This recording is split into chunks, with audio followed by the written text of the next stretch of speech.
నా పేరు శరణ, ప్రగతి BEd college, BEd college గుర్తు.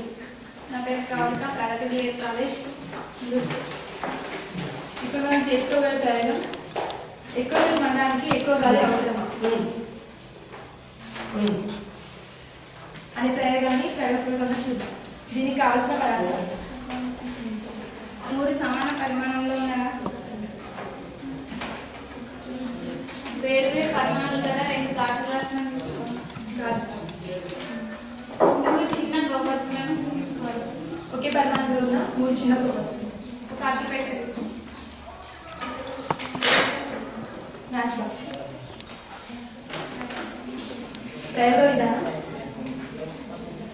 ఈ మూడింటిని వెలిగించేస్తారు.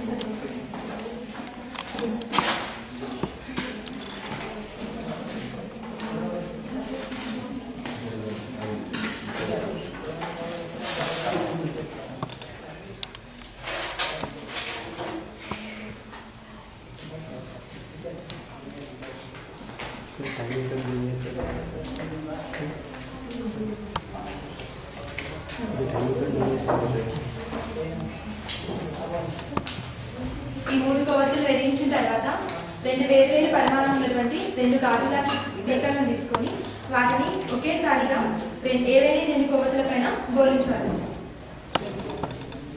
ఇప్పుడు మీరు గమనించండి ఏం జరుగుతుంది ఇక్కడ.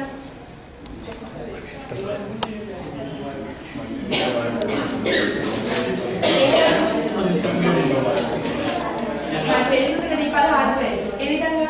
చిన్న పరిమాణం ఉన్నటువంటి గ్లాస్ బోలించిన తర్వాత ఆ కొవ్వొత్తి తొందరగా ఆరిపోయింది. ఎందుకంటే అది తక్కువ గాలి ఆక్యుపై చేస్తుంది కాబట్టి అది తొందరగా ఆరిపోయింది. ఇంకా పెద్ద పరిమాణం గాజు పీకలు ఎక్కువ గాలి ఆక్యుపై చేస్తుంది కాబట్టి అందులో ఉన్న గాలి మొత్తాన్ని అది ఆరిపోవడానికి తక్కువ టైం పట్టింది. కాబట్టి ఎక్కువసేపు మండడానికి ఎక్కువ గాలి అవసరం అనేది దీని ద్వారా మనకు నిర్ధారణ అవుతుంది. ఇప్పుడు మనం చేసిన ప్రయోగాన్ని ఒకసారి చూడండి. మనం ఎన్నుకున్న ప్రయోగం ఎక్కువసేపు మండడానికి ఎక్కువ గాలి అవసరమా?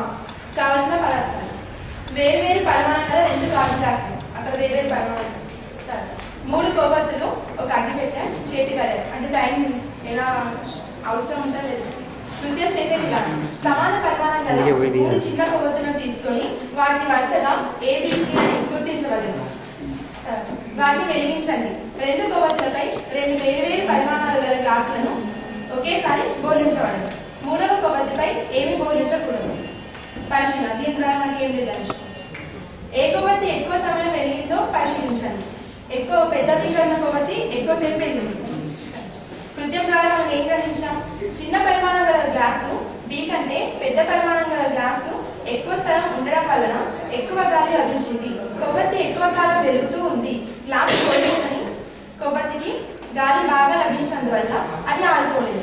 ఆ లాస్ట్ కొవ్వొత్తి పైన గ్లాసు బోలించలేదు కాబట్టి అది గాలి వస్తుంది కాబట్టి ఆ గాలి స్వీకరిస్తూ ఇంకా వెలుగుతూనే ఉంది.